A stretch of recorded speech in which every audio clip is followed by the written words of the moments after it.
একজনকে মিস করতেছি। তাকে জানেন? তানিম সুবাকি।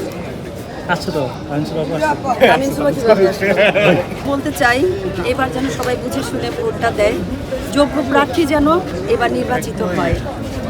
দ্বিতীয় হচ্ছে যে রাজনীতিমুক্ত প্যানেল চাই, আমরা রাজনীতিমুক্ত একটা কমিটি চাই, যেখানে কোনো রাজনীতি থাকবে না, যেখানে থাকবে শুধুই ভালোবাসার শিল্পীদের জন্য। অবশ্যই তাদের যথেষ্ট পরিমাণে কাজ করতে হবে।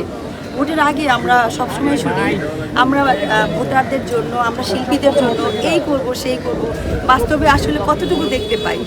বাস্তবে আসলে মানে বাস্তব ভিন্ন চিত্রটা কিন্তু একদমই ভিন্ন।